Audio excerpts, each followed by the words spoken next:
I remember when I think we were probably engaged and still dating at the time, but I remember walking around the outside of your family's manufacturing business and you talking about how you wanted to add on to it and the different ways you wanted to expand it. And it must have been right before we got married, or when we were just married.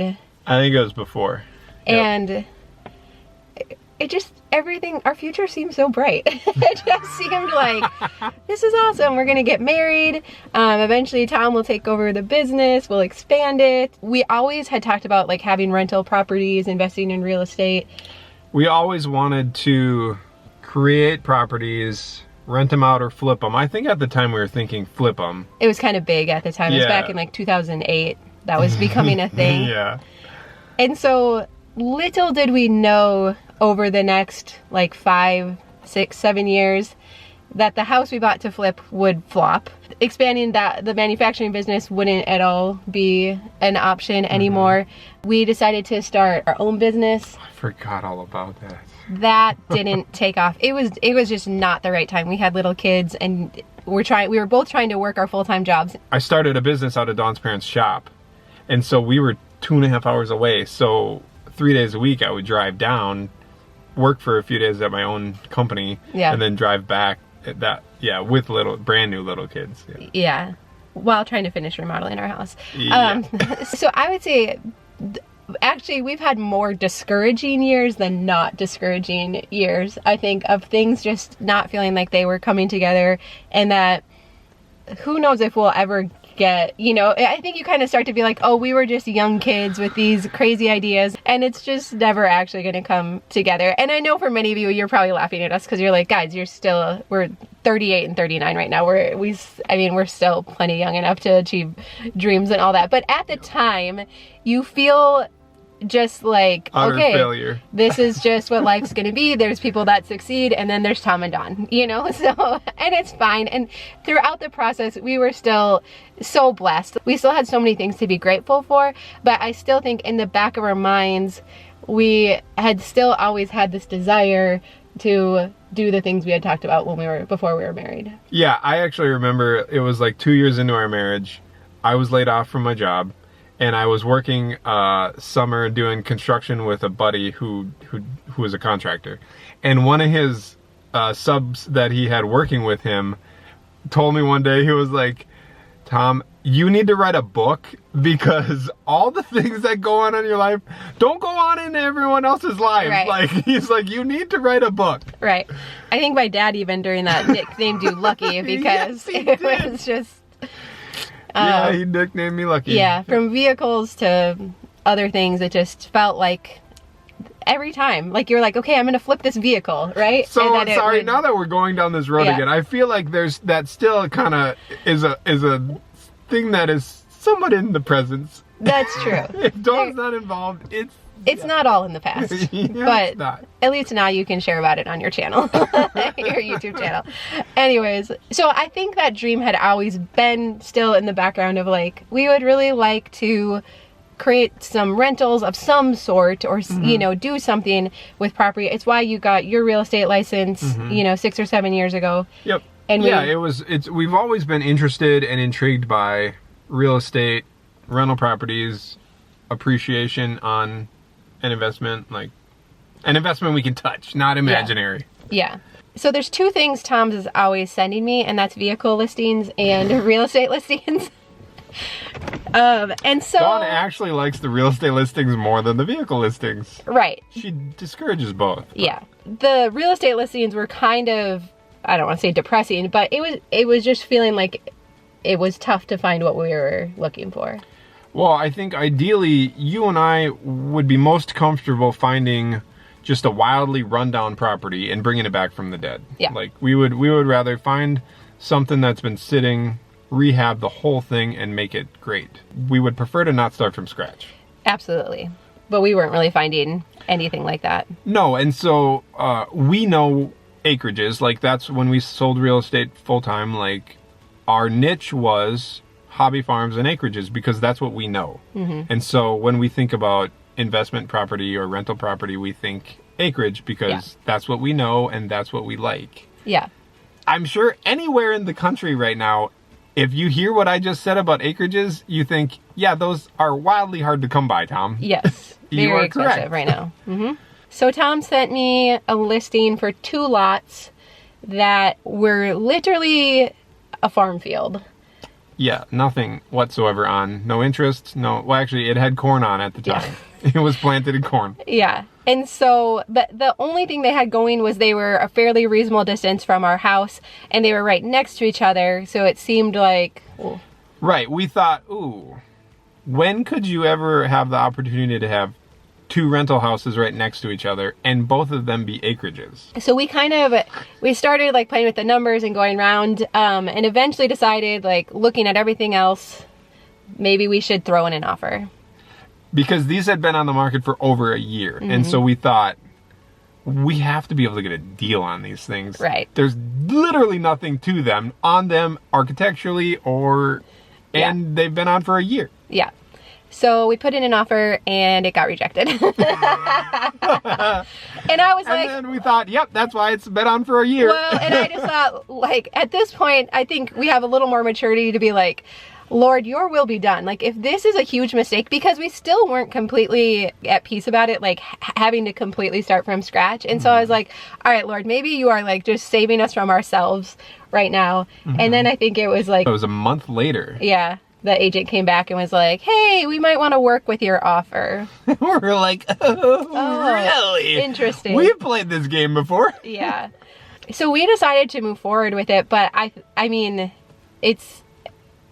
there's still a lot of unknowns and things that make us nervous about So it. here's the deal. So we bought two 2.5 acre lots, so 5 acres last summer. We bought these lots last year. Our intention is to move in houses. So we have family friends that move the shed behind our house. They also move houses. They, municipalities will sell houses to them if they're like widening a road, and they'll say, hey, we have a house available. And so our thought was, if we could find moved in houses at a reasonable price, knowing that there's not a ton of those out there now either, like even then we're at the mercy of them, that we could potentially make these fly, even knowing all the rest of the work that we would have to do too. So we want to show you like kind of like where we're thinking of putting houses on these. We want to show you something that showed up this spring that was a really huge disappointment. And then we did find one house already. And so Tom is going to share that on his channel. So we're going to put a link for that if you want to see our new house that we bought.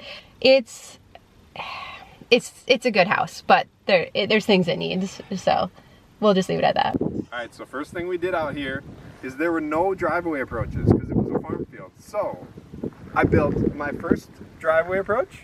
And you did a very good job. And then I built another one. Yeah. So I've done everything out here all by myself. Just me alone. So we have 2 driveway approaches built, and then I planted How many pine trees? 60. So first off, the pine trees look rough. This is one of the things we're bummed about, is that we have a significant loss in pine trees that we have to deal with. But, Yep.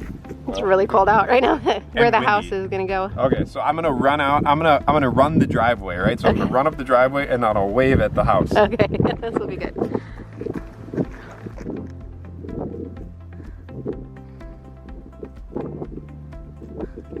Did you notice the little curve in the driveway?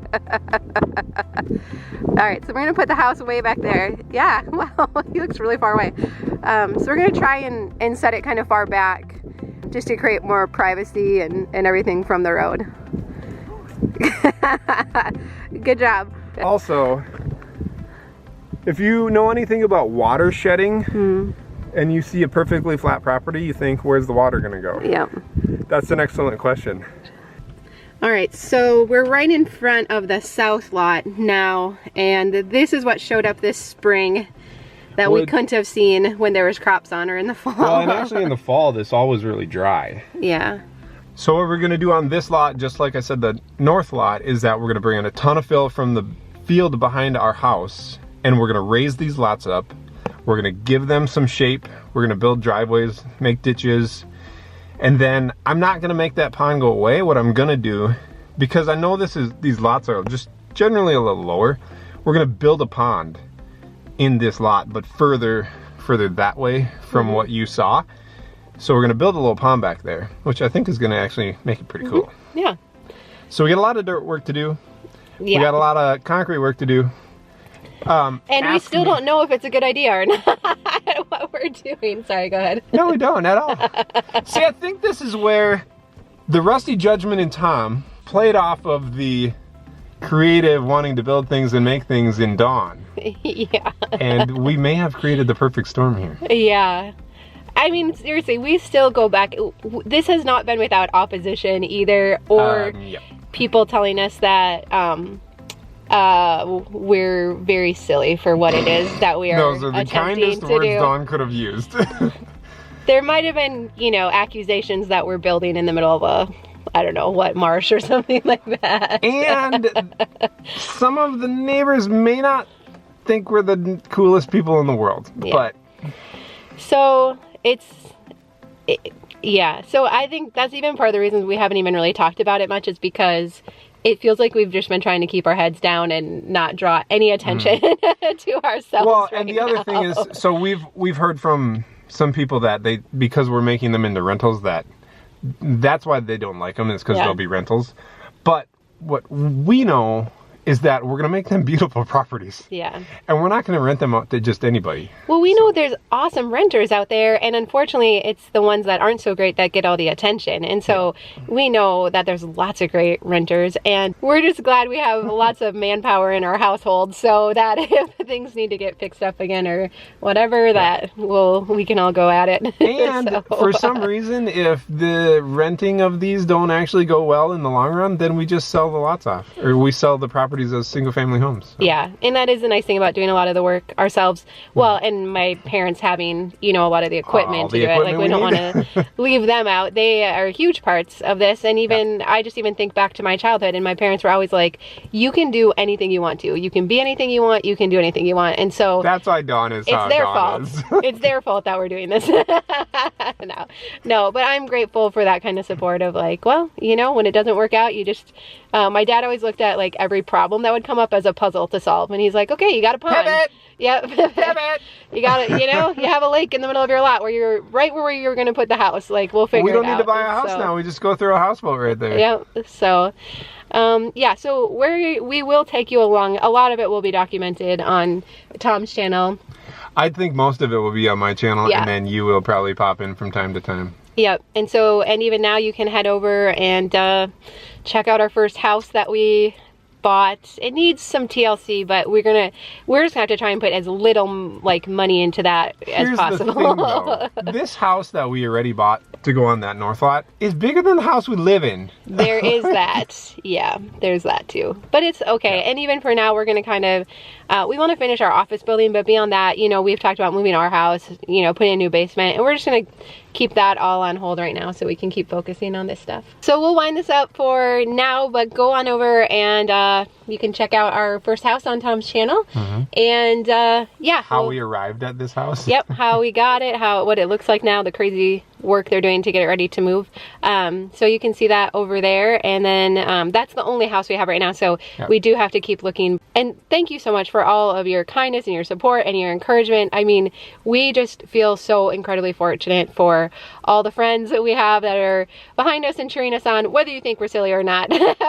We just really appreciate your support. All right, well, we love you. We hope that you have a great weekend, and we'll see you over on Tom's channel. Bye-bye.